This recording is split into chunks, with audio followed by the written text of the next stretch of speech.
teman-teman penikmat cerita-cerita horor di channel spesial horor dimanapun kalian berada.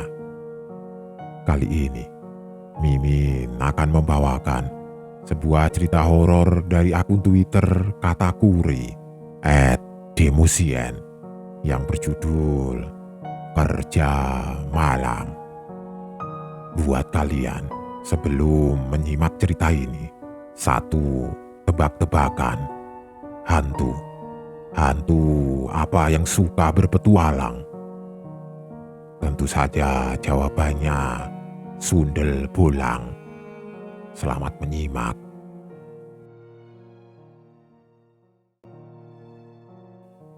Kali ini aku akan kembali berbagi cerita tentang pengalaman horor yang pernah aku alami. Tempat dan orang-orang dalam kejadian ini aku samarkan untuk menjaga privasi dari mereka dan instansi yang bersangkutan. Pertengahan tahun 2017, setelah beberapa bulan menganggur karena habis kontrak dari perusahaan yang berada di sebuah kecamatan di Kabupaten Bekasi. Pada saat itu, pikiran sedang buntu karena mencari kerja begitu susahnya. Lembar demi lembar amplop surat lamaran terkirim. Namun, tidak kunjung juga mendapat balasan dari perusahaan yang diinginkan.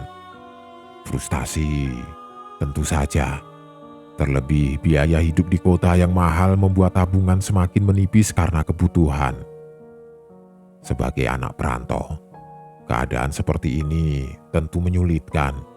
Yang dipikirkan hanya terus berusaha mencari pekerjaan untuk memenuhi kebutuhan.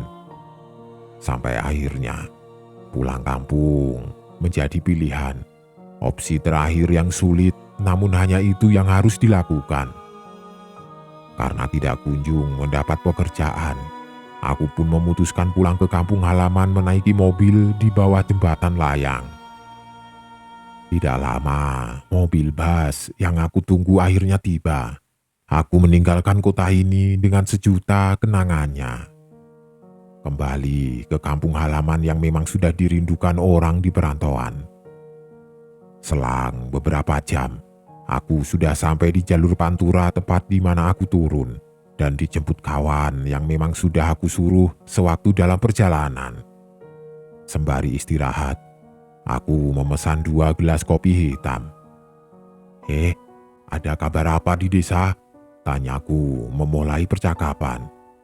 Lagi musim tuyul di desa, lagi pada geger, hati-hati uangmu sembunyikan, jawab antusias Jiko sembari mengepulkan asap rokok dari mulutnya. Walah, ada-ada saja desaku, salah apa sih sampai terus diteror? Aku menjawab dengan nada kesal. Setelah kopi tinggal setengah gelas, aku pun mengajak Jiko untuk pulang karena memang badan ini sudah sangat lelah karena menempuh perjalanan yang jauh. Pulang yuk, kok capek? Kami pun pulang mengendarai motor metik Jiko. Jalan menuju rumah tidak berbeda, nampak sama seperti dulu aku tinggalkan. Jalan yang rusak menjadi pemandangan yang biasa di sini. Sore hari, ketika aku sampai di depan rumah, disambut orang tua yang tengah duduk di depan rumah. Aku mencium tangan dan berbasa-basi sebentar sementara Jiko hendak bergegas pulang. Nanti malam kumpul di tempat biasa ya, pintanya sembari menjalankan motornya. Aku masuk ke dalam untuk beristirahat. Malam pun menjelang. Menimbun semua pemandangan indah di desa, begitu sepi, sunyi, sangat berbeda dengan suasana kota. Tidak ada mobilitas orang yang sibuk dengan pekerjaannya. Hanya ada suara binatang malam yang menenangkan.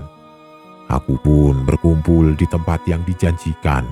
Berbasa-basi dengan teman-teman menjadi perbincangan sepanjang malam. Tidak terasa, waktu sudah menunjukkan jam 11 malam. Berburu tuyul yuk, lagi musim tuyul soalnya. Kita tangkap saja nanti, usul temanku untuk menghilangkan rasa bosan.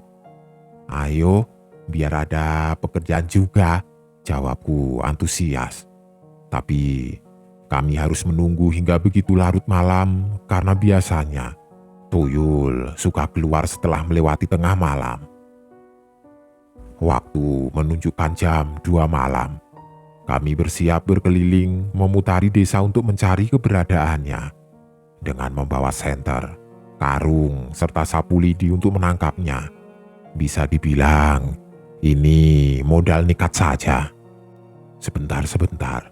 Nanti kalau diceritakan bisa nambah panjang dan melebar kemana-mana.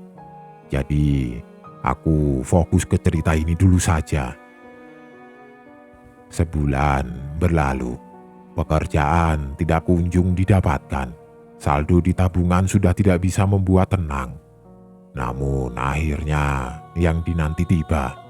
Sebuah tawaran pekerjaan di ibu kota membuka asa.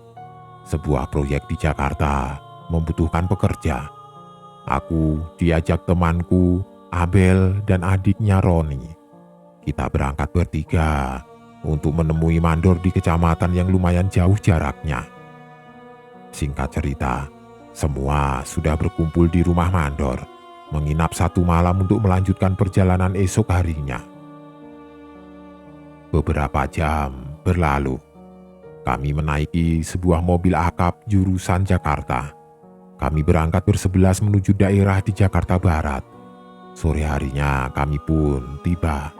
Namun, rupanya bedeng tempat kami tinggal masih jauh jaraknya.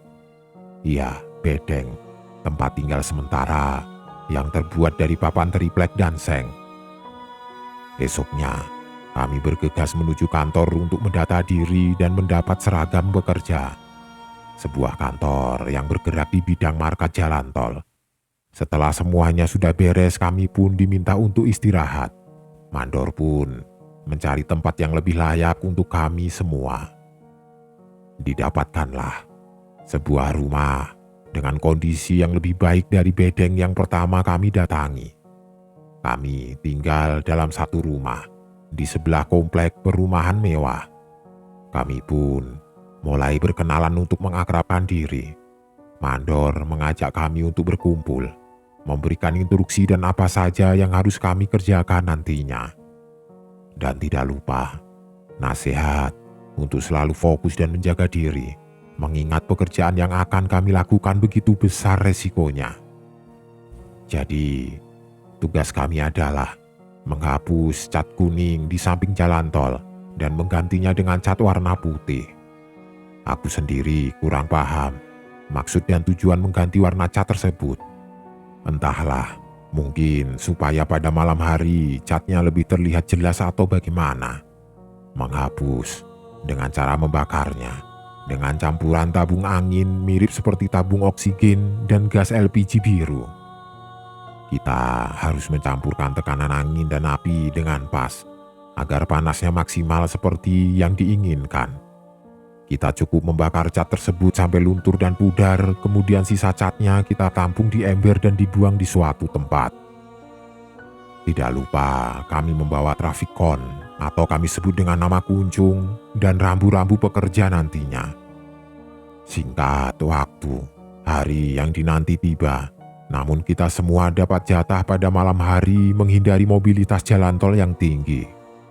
Tugas pertama malam ini adalah tol Bekasi Jakarta. Terlihat sibuk dan ramai pada siang hari, namun begitu berbeda suasananya ketika malam hari. Terlebih, kami memulai pekerjaan pada jam 10 malam. Lampu rambu dinyalakan, pertanda agar mobil yang di belakang menghindar lajur yang akan kami buat. Setelah jalur kami mulai kosong, barulah kami memasang rambu-rambu dan trafikon. Setelah semua peralatan turun dari mobil, kami memulai pekerjaan ini. Api mulai dinyalakan dengan instruksi dari mandor dan orang-orang yang memang sudah berpengalaman. Aku hanya bertugas menjadi kenek karena memang belum bisa mengoperasikannya. Beberapa kilometer jarak yang harus kami kerjakan. Kami juga harus memakai sepatu safety untuk menghindari panas dari pembakaran. Perlahan, arus jalan mulai lengang. Hanya beberapa mobil yang melintas.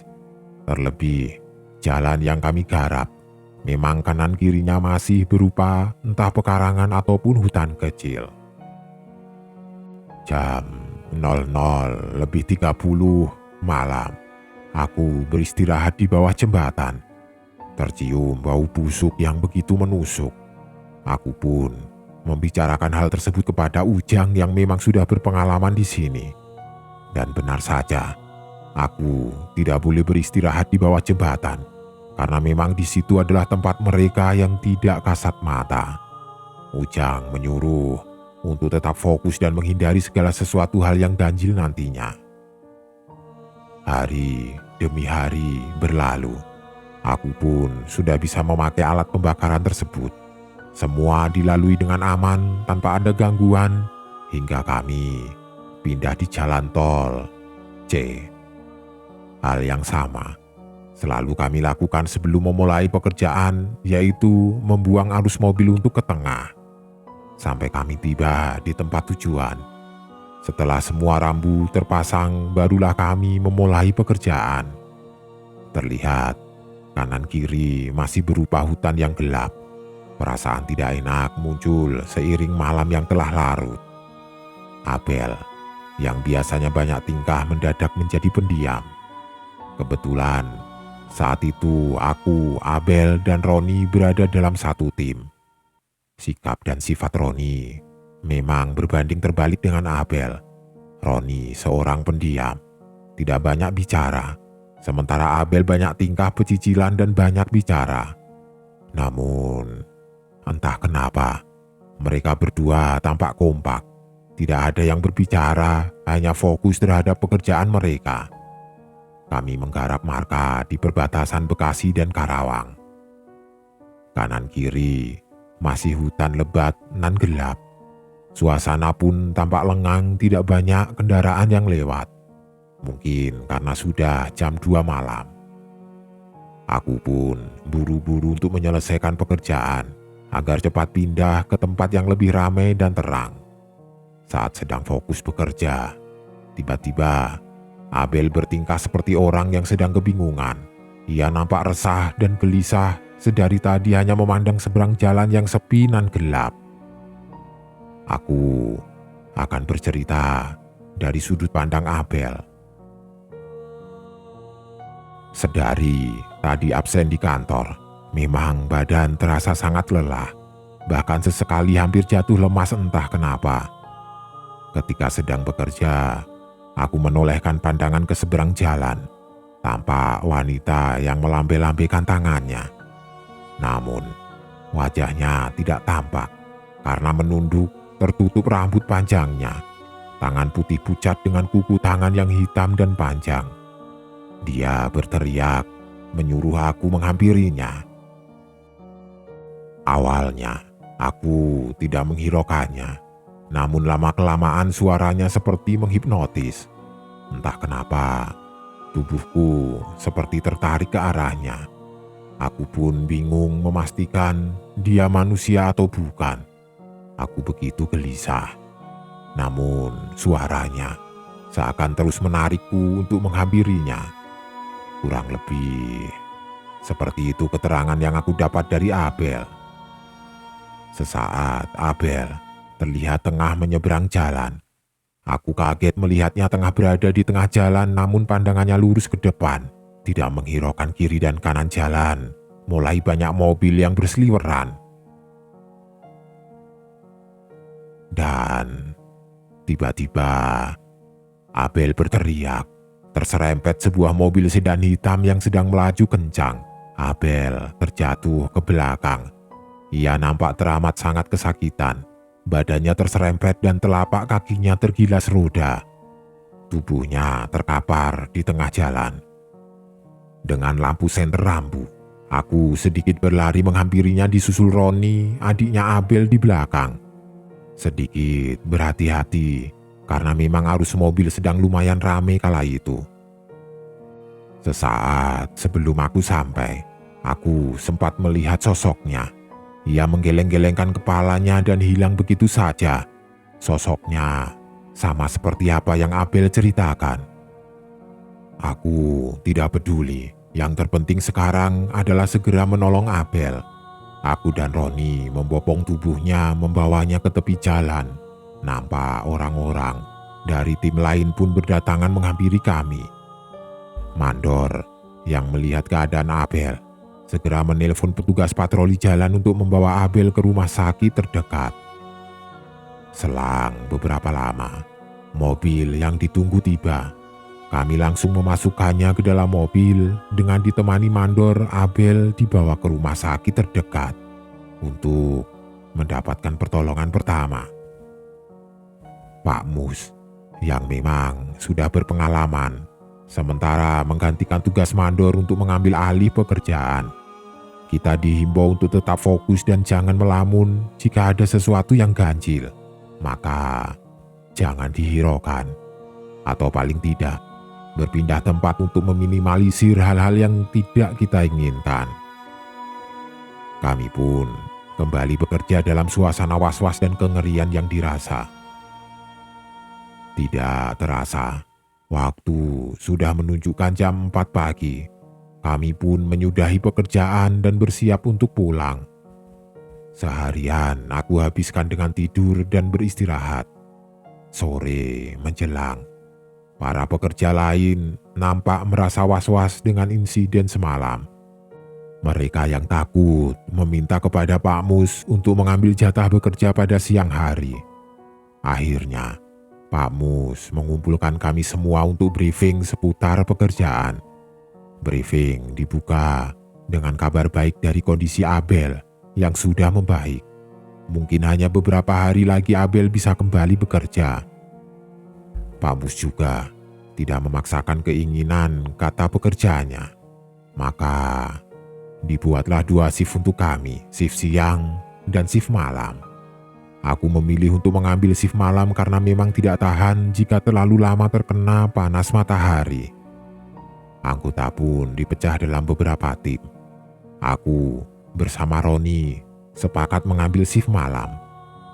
Setelah lepas jam 9 malam, aku bergegas untuk absen di kantor dan mencari makanan serta beberapa makanan ringan untuk dibawa nantinya dalam pekerjaan. Rasa takut dan was-was tentu ada, namun jika mengambil shift siang pasti itu lebih mengerikan. Selain karena panas, tentu karena arus dalam jalan tol yang sedang padat-padatnya. Aku bersama pekerja yang lain mulai bersiap berangkat ke tempat kemarin yang kami datangi, karena memang masih banyak pekerjaan yang belum terselesaikan. Lampu sudah dinyalakan, rambu sudah terpasang, api pembakaran sudah sesuai ketentuan. Cat sepanjang 5 km tugas yang harus kami selesaikan malam ini. Suasana memang masih ramai, karena tol ini adalah jalan tol paling padat di Indonesia. Ya, bisa dibilang begitu karena jalan ini merupakan penghubung menuju Gemerlap ibu kota. Agak bergeser, lumayan jauh dari tempat kemarin, namun masih dalam suasana yang sama, gelap dan hanya hutan di pinggiran jalan, namun nampak semuanya normal. Tidak ada hal aneh yang dirasa. Aku sekarang hanya berdua bersama Roni.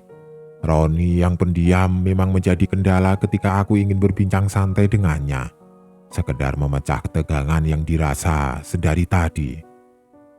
Aku berada di barisan depan pada saat itu karena memang aku mempercepat pekerjaan, namun tentu dengan hasil yang maksimal, tidak banyak membuang waktu. Ketika sedang berfokus bekerja, terlihat dari arah belakang mobil taksi menabrak rambu-rambu pekerja. Semua yang di belakang berlari ke arah depan menghindari laju mobil yang seperti hilang kendali. Bahkan ada yang sampai menghindar ke arah jalan sebelah. Setelah menabrak beberapa rambu, mobil taksi salah satu maskapai terkenal tersebut berhenti. Mas Anton yang memang berada dekat dengan mobil segera menghampiri sang supir.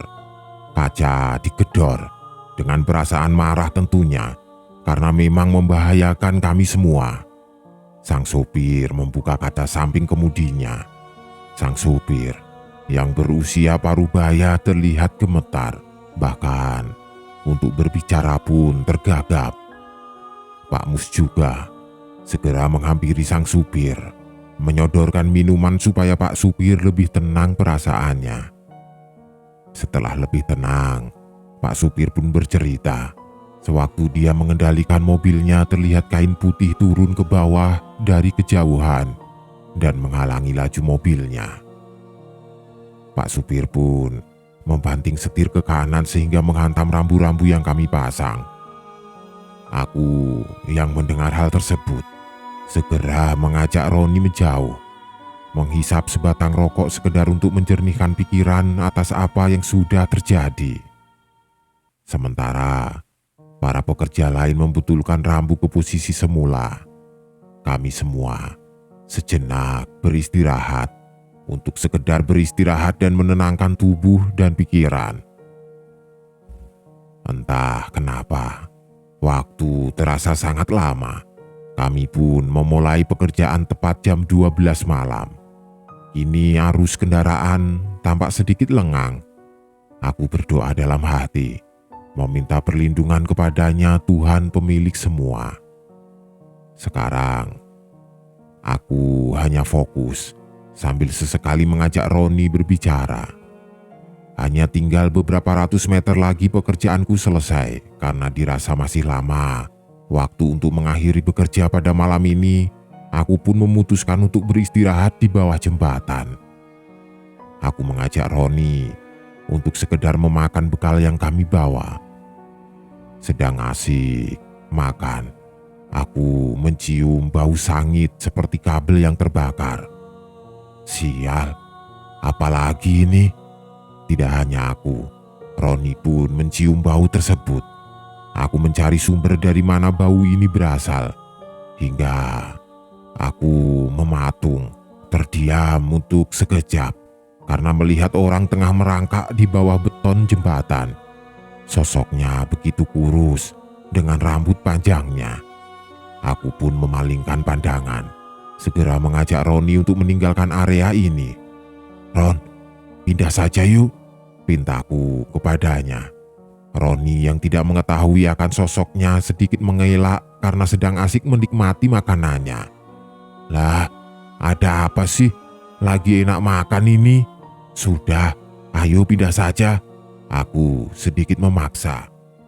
Nampaknya dengan berat hati Roni pun menuruti dan segera pindah dari area bawah jembatan yang melintang di atas jalan tol ini.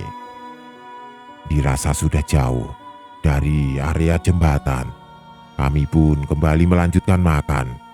Bodoh amat dengan hal tadi, urusan perut sudah tidak bisa ditawar lagi.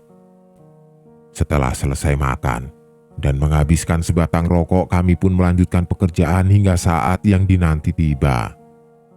Terlihat mobil kami sudah memajukan langkahnya, pertanda pekerjaan kami sudah usai dengan sedikit cepat dari hari biasanya. Kami pulang pukul 3 pagi. Perjalanan pulang dilalui tanpa kendala. Setibanya di kantor, aku langsung absen dan segera pulang ke rumah kontrakan. Setelah mencuci muka dan mengganti seragamku, aku langsung merebahkan tubuh ini yang sudah sangat merindukan, tertidur dengan indahnya impian. Aku terbangun di kala matahari sedang berada di puncaknya. Hawa panasnya membuat keringat di kening ini menetes. Ya, memang di sini tidak ada kipas angin, apalagi AC. Ventilasi udara hanya melalui jendela dan pintu yang sengaja dibuka. Selain karena hawa yang membuat gerah, aku terbangun karena terganggu akan suara obrolan telepon di sampingku. Rupanya itu adalah Abel. Aku bersyukur sekaligus kesal dibuatnya. Bagaimana tidak? Ia menelpon dengan nada yang keras mengganggu siapapun yang mendengarnya. Abel hanya mengenakan sarung dan celana boxer pendek dengan asap mengepul dari sebatang rokok yang ia bakar. Walaupun berada di daerah kota, namun tampaknya Abel masih setia dengan sarung dan celana pendeknya, pakaian yang sama seperti yang ia kenakan di kampungnya. Terucap godaan dan rayuan manja dari mulutnya menggait janda kampung pujaan hatinya. "Bel, sehat?" tanyaku padanya. "Ya sehatlah, masa gila?" jawabnya setengah ngotot. Aku hanya tersenyum mendengar jawabannya. Terlihat Abel menggunakan sebuah tongkat kayu untuk membantunya berjalan karena memang kakinya masih bengkak dan lebam, buah dari kejadian kemarin. "Ini anak, keadaan begitu masih saja ngeselin," umpatku dalam hati. Rupanya untuk sembuh total Abel masih membutuhkan beberapa hari lagi.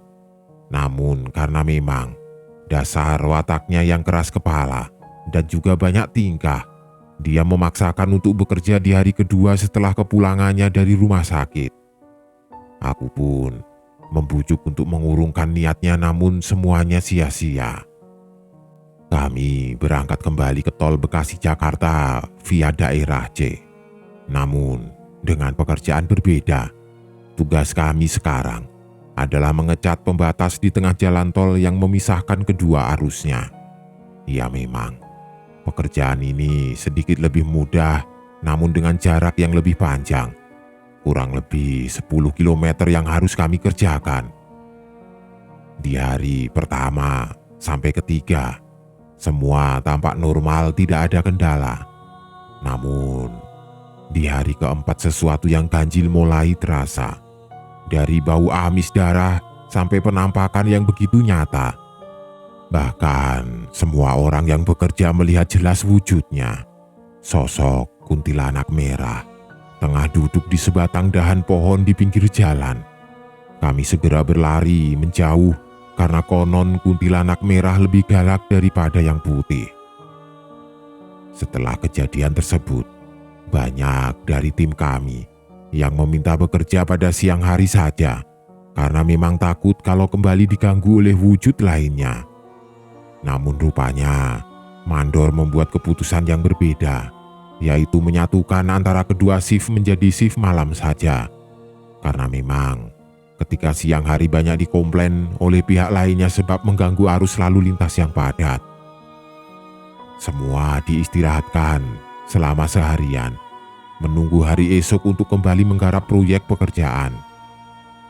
Tidak terasa, aku sudah menjalani pekerjaan ini selama berminggu-minggu lamanya, tepatnya 1 bulan 20 hari. Tinggal beberapa kilometer yang harus kami selesaikan sebelum berpindah keluar kota. Kembali dipecah menjadi 2 kelompok. Aku bersama Roni, Abel, dan 3 orang lainnya. Abel kembali merasakan sakit di kakinya. Pak Anton menyuruhnya untuk beristirahat di jalur depan yang nanti kami lewati sehingga mudah untuk mencarinya.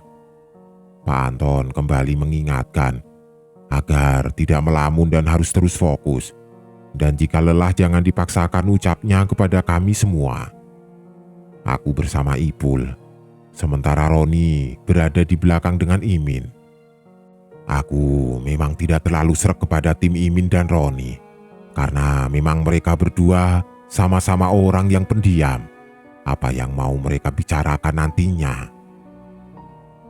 Sekitar jam 1:30 malam, yang dikhawatirkan terjadi. Bau amis kembali tercium. Bulu kuduk berdiri dengan sendirinya. Ipul juga merasakannya. Sembari bekerja, mulut kami terus berucap membaca doa-doa. Tiba-tiba, teriakan Imin memecah fokus doa yang kami ucapkan. Dari arah belakang ia berteriak meminta tolong. "Tolong, tolong!" Imin berlari ke arah kami. Wajahnya panik berkeringat dengan tubuh yang gemetar dan nafasnya yang ngos-ngosan. "Tolong, tolong Roni, dia kesurupan, leherku dicekik. Aku takut." "Ya sudah, ayo cepat ditolong, takut nanti celaka anaknya," ucap Ipul yang bergegas berlari.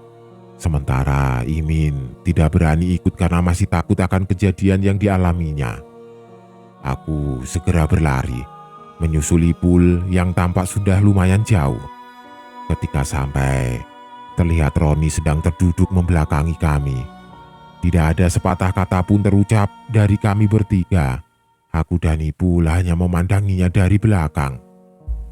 Tiba-tiba, Roni tertawa. Namun anehnya itu bukan suara Roni. Suaranya seperti perempuan. Ya Tuhan, apalagi ini? Batinku berucap. Suara tawanya terhenti, membuat aku dan Ipul bergidik ngeri. Roni bangkit dari duduknya, sekarang dia malah menangis pilu. Aku bingung dibuatnya, tidak tahu harus berbuat apa. Namun yang pasti aku harus menjaganya agar tidak berjalan ke tengah jalan atau perbuatan lain yang bisa mencelakainya. Tidak lama Pak Anton datang. Segera ia membaca ayat suci dan mendekati Roni. Seperti menarik sesuatu di kepala Roni. Mendadak, tubuh Roni lemas dan jatuh tersungkur. Aku pun mendekat untuk melihat keadaannya. Anak ini jangan ditinggal sendirian, jangan sampai melamun. Tempat ini banyak memakan korban kecelakaan. Cepat dibopong, diobati dulu, kata Pak Anton, menyuruh kami membawa Roni. Aku memijat-mijat kepalanya, sementara Ipul mengoleskan minyak kayu putih di kening dan hidungnya. Butuh waktu lumayan lama untuk menyadarkannya. Setelah sadar, Pak Anton meminumkan air yang sudah ia baca-bacakan doa. Imin tidak berani mendekat, hanya melihat dari kejauhan. Semua pertanyaan tentang asal kejadian ini kami simpan. Yang terpenting sekarang adalah kesembuhan Roni. Pak Anton memutuskan untuk menyudahi pekerjaan karena besar resiko bila harus dilanjutkan. Namun, sedari tadi ada sesuatu yang hilang. Abel. Ya, kemana orang ini? Sedari tadi tidak terlihat batang hidungnya. Kami mencari di sekitar namun tidak kunjung juga mendapatkan hasil. Takut hal buruk menimpanya, kami memutuskan untuk mencarinya dengan area cakupan lebih jauh. Bahkan Pak supir kami sampai turun ikut mencari di mana keberadaannya. Kami berteriak, memanggil-manggil namanya. Kiri kanan tidak luput dari pandangan. Takut kejadian tempo hari kembali menimpanya. Kami mencari sampai sekitar 20 menit lamanya. Jika sampai dia tidak diketemukan, ini gawat. Apa yang harus aku katakan nanti kepada orang tuanya? Sampai akhirnya Pak supir kami menemukannya. Rupanya Abel tertidur di pembatas tengah lajur jalan. Di tengah ruang beton pembatas lajur. Namun posisinya pada malam hari jadi tampak tidak terlalu terlihat mata. Umpatan kekesalan mengarah kepadanya. Kami yang sedari tadi sibuk mencari dan khawatir terhadap keadaannya, namun orang yang dikhawatirkan justru tengah asik tertidur pulas. Abel hanya cengengesan, seakan tidak mempunyai kesalahan. Setelah puas memakinya, kami pun bergegas membereskan peralatan dan rambu-rambu untuk segera pulang. Besok malam adalah hari terakhir kami bekerja sebelum berpindah keluar kota. Malam terakhir kami bekerja dengan power yang maksimal supaya pekerjaan malam ini segera berakhir. Dan syukurlah semuanya lancar, tidak ada hambatan. Esok harinya, mandor mengumpulkan kami untuk briefing mengenai pekerjaan selanjutnya. Dan ternyata kami ditugaskan di tol Cipularang selama sebulan ke depan. Aku kaget mendengarnya. Tentu saja, tol tersebut terkenal dengan aroma mistisnya.